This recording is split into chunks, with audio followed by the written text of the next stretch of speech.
Hello students, कैसे हैं आप सब। आई होप आप सब अच्छे होंगे। आईसीटी वर्चुअल क्लासरूम में आप सबका स्वागत है। मैं विकास। बच्चों, क्लास 6 का मैथ्स हम करेंगे। चैप्टर है आपका लाइंस एंड एंगल्स, जिसको हम यहाँ पे कंटिन्यू करने वाले हैं। तो चलिए चलते हैं स्मार्ट बोर्ड पे और इस चैप्टर को कंटिन्यू करते हैं। तो ठीक है बच्चों, लाइंस एंड एंगल्स ये आपका चैप्टर है। इसके हम कुछ क्वेश्चंस करेंगे फिलहाल। ठीक है, क्या बोला गया है इसमें, देखिए। आपको पता लग गया, अब क्या क्या पता लग गया कि एंगल्स क्या होते हैं। ठीक है, हम एंगल्स को कंपेयर कैसे करते हैं, सुपर इम्पोजिशन क्या होता है, विदाउट सुपर इम्पोजिशन कैसे हम एंगल्स को कंपेयर कर सकते हैं, स्ट्रेट एंगल क्या होता है, राइट एंगल क्या होता है, कंप्लीट एंगल क्या होता है, ये सारी चीजें हम डिस्कस कर चुके हैं बच्चों। आपको पता लग चुका है क्या क्या होते हैं, और आप इन चीजों को भी आपको पता है, इन चीजों का कि आर्म क्या होती है, वर्टेक्स क्या होता है, रे क्या होता है। ठीक है, और एंगल, एक एंगल के बीच में, ठीक है, यानी अगर दो आर्म्स हैं और एक वर्टेक्स है, उसी वर्टेक्स से हम एक तीसरी लाइन ड्रॉ करते हैं तो वो एंगल दो पार्ट्स में, दो एंगल्स में डिवाइड हो जाता है। बहुत सारी चीजें हम डिस्कस कर चुके हैं। तो अब कुछ क्वेश्चंस यहाँ पे आप देख लीजिए। ये क्वेश्चन है, क्या बोला है इसमें, ध्यान से समझेंगे। Join A to other grid points in figure by a straight line to get a straight angle. What are all the different way of doing it? ठीक है, यहाँ पे कुछ डॉट्स दिख रहे होंगे आपको बच्चों, देख पा रहे हैं आप। तो इसमें आपको क्या बोला है, ए को आपको क्या करना है, जो पॉइंट ए है उसको बाकी ग्रिड से ज्वाइन करना है, ग्रिड पॉइंट से ज्वाइन करना है इस फिगर में, ताकि आपको एक स्ट्रेट लाइन मिल सके, सीधी रेखा मिल जाए, ऐसे ज्वाइन करना है। और आपको एक स्ट्रेट लाइन, मतलब स्ट्रेट एंगल प्राप्त हो। स्ट्रेट एंगल पता है ना क्या होता है, स्ट्रेट एंगल वो होता है जब दोनों आपकी रे ऑपोजिट डायरेक्शन में जा रही हैं और वो बना रही हैं, वो फॉर्म कर रही हैं एक स्ट्रेट लाइन। Got it. तो चलिए इसको नोट करिए, फिर हम इसको सॉल्व करके देखते हैं।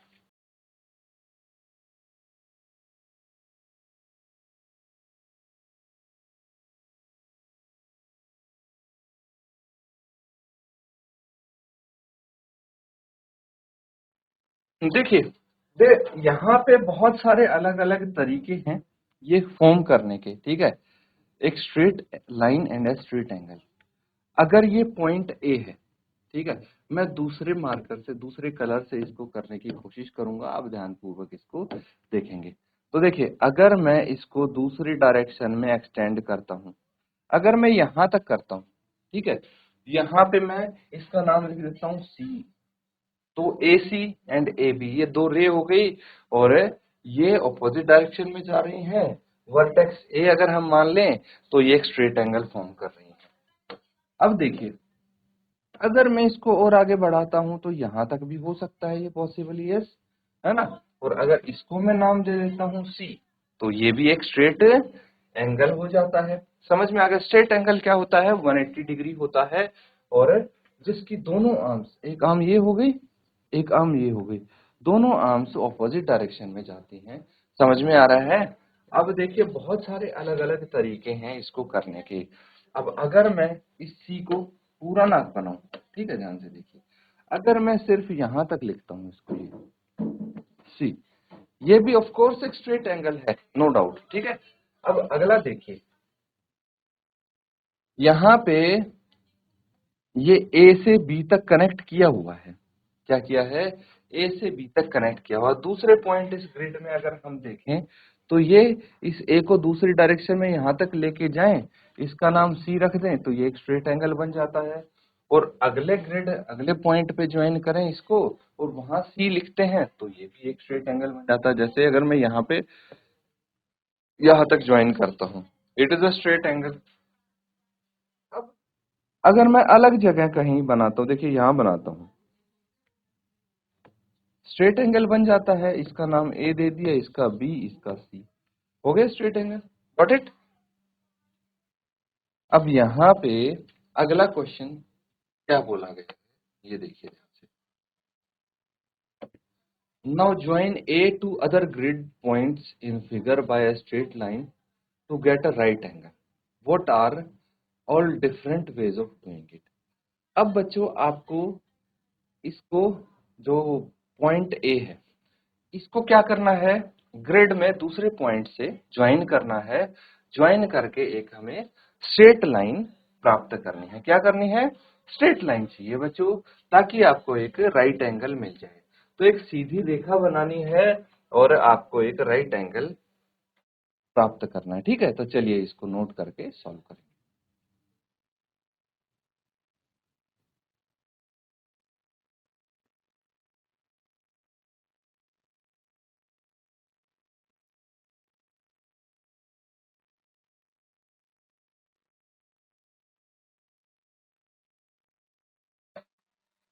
ठीक है बच्चों, अब देखिए यहां से हम क्या कर सकते हैं,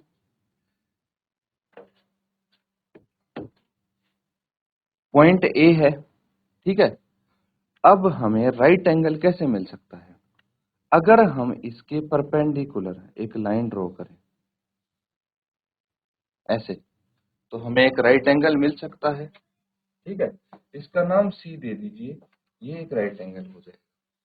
दूसरा तरीका क्या है, दूसरा तरीका ये है कि इसी को ध्यान से देखिए, अब हम इसके परपेंडिकुलर दूसरी डायरेक्शन में लाइन ड्रॉ करते हैं, तो ये भी क्या हो गया, मतलब एक रे ड्रॉ करेंगे तो ये भी एक राइट एंगल बन जाएगा।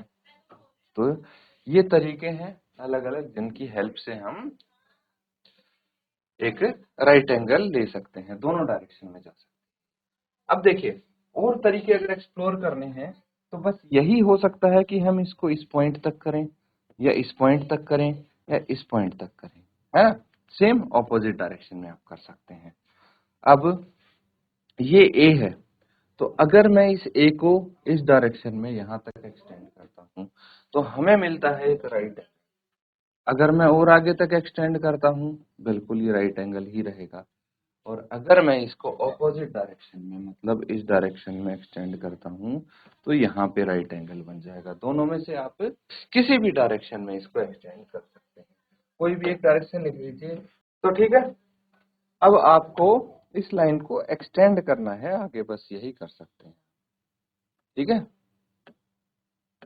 चलिए अगला क्वेश्चन है, get a slanting crease on the paper. Now try to get another crease that is perpendicular to the slanting crease. तो आप मतलब खुद इसको करेंगे, एक पेपर लीजिए। स्लांटिंग क्रीज का मतलब क्या है, ध्यान से समझेंगे।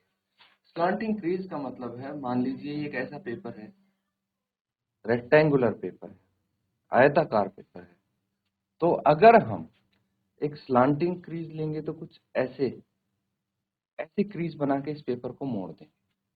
ठीक है, फिर इसके परपेंडिकुलर अगर हमें क्रीज चाहिए तो ऐसे, परपेंडिकुलर मतलब जो राइट एंगल बनाती हो, तो ऐसे हम एक क्रीज बना देंगे। दो डायरेक्शन में हमको पेपर को मोड़ना पड़ेगा। समझ में आ रहा है बच्चों?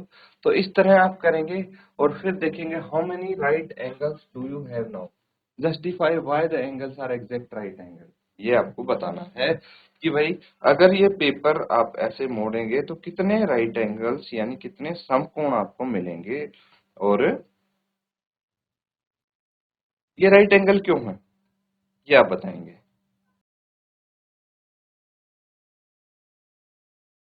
अब देखिए, अब यहाँ पे आपको कितने राइट एंगल्स दिख रहे हैं, चार राइट एंगल्स दिख रहे हैं। एक ये हो गया, दूसरा राइट एंगल ये हो गया, तीसरा ये हो गया, चौथा ये हो गया। ठीक है, चार राइट एंगल्स यहाँ पे आप देख पा रहे हैं। तो ऐसा क्यों हुआ है और ये एग्जैक्टली राइट एंगल्स क्यों है, अब ये समझते हैं। देखिए, जब भी कोई दो परपेंडिकुलर लाइंस आपस में मिलती हैं, ठीक है, तो वो राइट एंगल पे मिलती हैं, मतलब 90 डिग्री पे वो एंगल बनाती हैं, 90 डिग्री के। समझ में आ गया? और यहाँ पे चार क्वाड्रेंट्स आपको मिलेंगे। खैर फिलहाल आप ये समझिए कि जब भी दो परपेंडिकुलर लाइंस हम ड्रॉ करते हैं तो वहां पे वो 90 डिग्री पे मीट करती हैं। अगला बोला है describe how you folded the paper so that any other person who doesn't know the process can simply follow your description to get the right angle. अब बहुत सिंपली आपको ये बताना है कि आपने पेपर को कैसे फोल्ड किया। ये आपका होमवर्क है बच्चों, आपको सिर्फ एक्सप्लेन करना है कि आप पेपर को कैसे फोल्ड करेंगे, ताकि आपको मैंने यहाँ पे देखिए बना के दिखा दिया, पेपर में ऐसे क्रीज आनी चाहिए, आप कैसे इसको फोल्ड करेंगे ये प्रोसेस आपको एक्सप्लेन करना है, अपनी नोटबुक में लिखना है, ताकि कोई दूसरा पर्सन जिसको फोल्ड करना नहीं आता इस तरह से वो फोल्ड कर सके। समझ में आ रहा है? चलिए इसको नोट कर लेंगे। अब बात करते हैं एंगल क्लासिफिकेशन की। कोणों को क्लासिफिकेशन कोणों का कैसे करेंगे हम ये समझेंगे। एंगल अलग अलग ग्रुप्स में क्लासिफाई किए गए हैं, नीचे आपको यहाँ पे दिए भी गए हैं। Right angles are shown in the second group. देखिए दूसरे ग्रुप में क्या है, राइट एंगल्स दिए गए हैं। What could be the common feature of other two group. अब बाकी के दो ग्रुप्स के कॉमन फीचर क्या हो सकते हैं ये बताइए। तो सबसे पहले आप इन एंगल्स को ध्यान से देखिए, जो एक कोण है ना, इनको ध्यान पूर्वक देखिए और मुझे बताइए कि क्या सिमिलर फीचर है, क्या अलग है इनमें। अब दूसरे ग्रुप का आपको बता दिया गया है, मैं यहाँ पे लिख लेता हूं। जो ये है राइट एंगल्स। राइट एंगल्स है ये, ठीक है बच्चों। ये देखिए जो दो रे हैं वो एक दूसरे के परपेंडिकुलर हैं, परपेंडिकुलर होंगी तो ये राइट एंगल फॉर्म करेंगे, ठीक है। तो ये राइट एंगल्स हैं। अब आपको बताना है फर्स्ट ग्रुप के एंगल्स कौन से हैं और थर्ड ग्रुप के कौन से हैं, क्या कॉमन फीचर है इन दोनों एंगल्स में। तो इनमें एक तो ये है कि भाई ये राइट एंगल नहीं है ना। तो कैसे हैं, अब फर्स्ट ग्रुप में देखेंगे। देखिए ये हो गया आपका फर्स्ट ग्रुप, लिख लीजिए, नंबरिंग कर लीजिए, ये सेकंड ग्रुप और ये तीसरा ग्रुप। अब अगर इनको सेकंड ग्रुप से कंपेयर करें दोनों को, तो फर्स्ट ग्रुप के जितने भी कोण दिख रहे हैं मुझे, ये देखिए, ये देखिए, ये देखिए, सारे के सारे कोण 90 डिग्री से छोटे होंगे। They are less than right angles. समकोण से तो छोटे हैं, इनको क्या बोलेंगे मैंने आपको बताया भी था, जो समकोण से छोटे कोण होंगे उनको बोलेंगे हम एक्यूट एंगल्स। क्या बोलेंगे बच्चों, एक्यूट एंगल्स। एक्यूट एंगल्स यानी न्यून कोण इनको हम बोल सकते हैं, ठीक है। क्या बोलेंगे, न्यून कोण,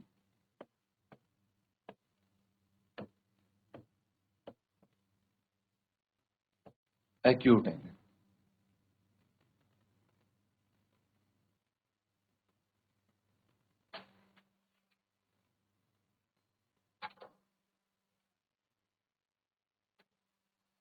अब थर्ड ग्रुप की बात आती है, तो तीसरे ग्रुप में अगर मैं सेकंड ग्रुप के एंगल से कंपेयर करूं तो ये सारे एंगल इससे बड़े हैं। देखिए ध्यान से देखिए, सारे कोण इससे बड़े हैं, इसको बोलेंगे आप ऑब्ट्यूज एंगल्स। समझ में आ रहा है, बस यही आपको यहाँ पे चेक करना था। ये है अलग अलग क्लासिफिकेशन हो गई है कोणों की। ऑब्ट्यूज एंगल यानी अधिक कोण, एक्यूट एंगल यानी न्यून कोण और राइट एंगल यानी समकोण, ठीक है। तो इसी के आधार पे हम कुछ क्वेश्चंस यहाँ पे कर लेते हैं। Identify acute angle, obtuse angle and straight angles in previous figures. तो इससे पहले जो आपने की हैं फिगर्स, उसमें से एक्यूट एंगल कौन से हैं, ऑब्ट्यूज कौन से हैं एंड स्ट्रेट एंगल्स कौन से हैं, ये आइडेंटिफाई करने हैं, पहचानने हैं बच्चों, ठीक है।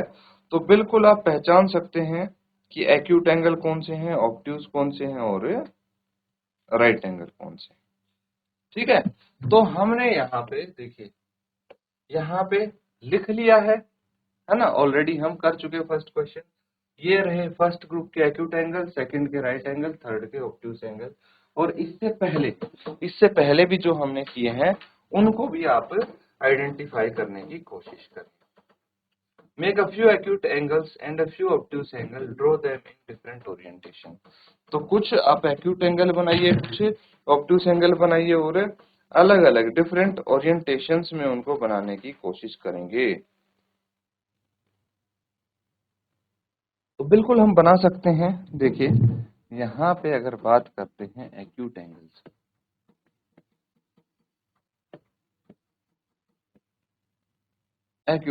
की, तो बिल्कुल यहाँ पे ड्रॉ कीजिए आप एक्यूट एंगल।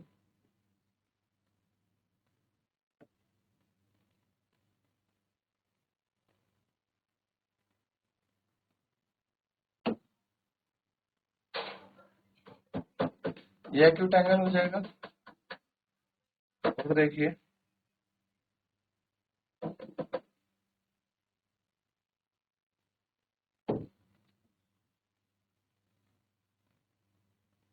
ये भी एक एक्यूट एंगल है।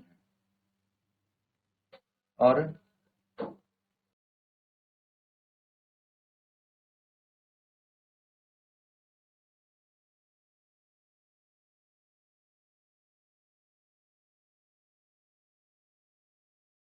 ये एक्यूट एंगल्स हैं।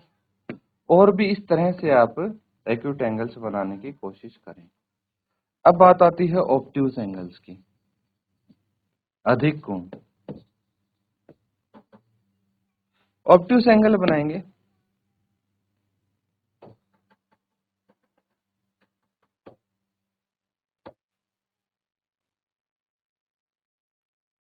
नब्बे डिग्री से बड़ा होना चाहिए बच्चों।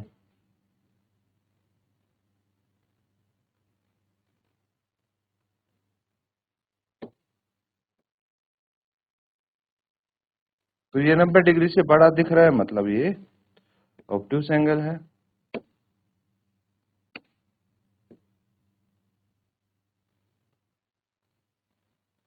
एक और बना लेते हैं।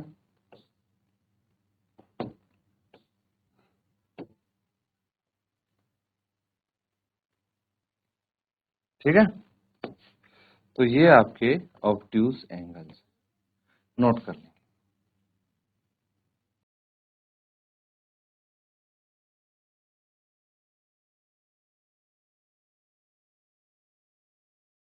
तो बच्चों आज हमने लाइंस एंड एंगल्स के कुछ क्वेश्चंस हमने किए हैं, जिसमें आपको राइट एंगल बनाने थे और फिर क्लासिफिकेशन ऑफ एंगल्स हमने किया है।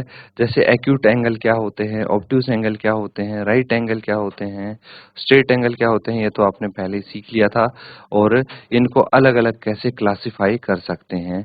जो 90 डिग्री से छोटे एंगल्स होते हैं उनको एक्यूट एंगल्स बोलते हैं, जो 90 डिग्री से बड़े एंगल्स होते हैं उनको ऑब्ट्यूज एंगल बोलते हैं यानी अधिक कोण, और जो 90 डिग्री के एंगल होते हैं उनको राइट एंगल यानी समकोण बोलते हैं। ये अच्छे से आपको समझना है, याद रखना है। इसी के साथ बच्चों आज का सेशन एंड करते हैं। Thank you and have a nice day.